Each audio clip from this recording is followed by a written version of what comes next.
All right, we're back again. Now we're going to talk about CSF flow. Now we have us a little popsicle here. This popsicle is the frozen outline of cerebrospinal flow through the brain and eventually part of it down to the spinal cord. Now, real quick, I am going to mention first of all that remember Elvis's throat, the cerebral aqueduct leads to this triangular space here, which is your fourth ventricle. Now, I'm going to open up the brain, and you notice you have this cavity in here, around this guy, and this cavity here, right? If I was to make a popsicle of that, we would have something of this sort. Now, you know this is not exact, but something like this. All right? So, in other words, this structure you're seeing here, this billy goat, is that they took someone's brain, filled the insides with water where CSF should be, and then they now cut away the brain material, so you had the popsicle of the cerebrospinal flow. Now, comparing it as we did earlier, if you look at this thing, some people have seen different things. Some people have seen angels, some have seen whatever, but I see a billy goat, not the whole billy goat. I see the head of the billy goat, I see the horns of the billy goat, I see the neck and the chest of the billy goat. Now, going with the billy goat concept, the horns of the billy goat represents your lateral ventricles, all right? So this is the horns. It comes forward like this, all right? They represent your lateral ventricles. Now, the horns are being held to the head by a little stump or a stalk, which is your interventricular foramen. Remember, on Elvis, I said that there was somewhere where he's crying from, right? I'm going to try to quickly put Elvis back together to see if I can show us exactly where the interventricular foramen is. Alright, just around here, there's a hole through which CSF flows from the lateral ventricle into your third ventricle. And that hole, if you freeze the fluid going through there, it's going to form a solid structure, which is the little stump that's holding up the horns to the head. And that little stump again is called your interventricular foramen. Alright? Now, the CSF will now flow into the head of the billy goat, which is your third ventricle. And in this case, it is the space inside the cheek of Elvis's head.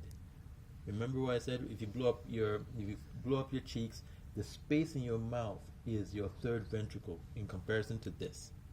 All right? And on the billy goat popsicle, it is the head of the billy goat, the entire head. You know, the billy goat has an upper and a lower lip, just like Elvis has an upper and lower lip. All right? So all that area represents your third ventricle. But this billy goat has an eyeball, or an eye hole, actually. The reason why is because your interthalamic adhesion, Elvis's pupil, is stuck together there. So when CSF flows into there, it rolls around it, doesn't run through the interthalamic adhesion. So when you now freeze the CSF in the third ventricle, it forms a hole. Does that make sense? Kind of, sort of. Okay. Now, from your third ventricle, the CSF will flow through the cerebral aqueduct, which is equivalent to, let me turn it this way, the billy goat's neck is flowing from the third ventricle through the cerebral aqueduct, the billy goat's neck, into the billy goat's chest. And the billy goat's chest, if this thing will stay still, the billy goat's chest here is your fourth ventricle. Alright? Now, everywhere you see pink on the billy goat popsicle is choroid plexus.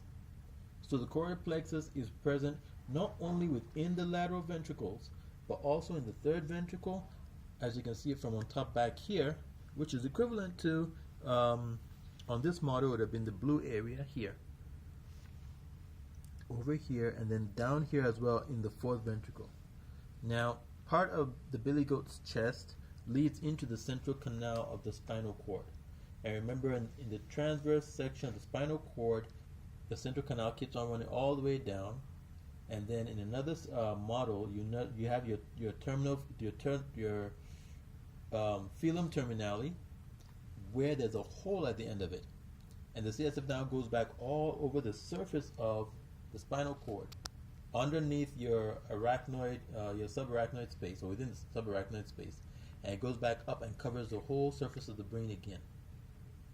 Now, if for any reason, let's say there's an obstruction at your interventricular foramen up over here, CSF fluid will gather in this ventricle, and this part of the brain will start to swell up in children that their skull bones have not fused.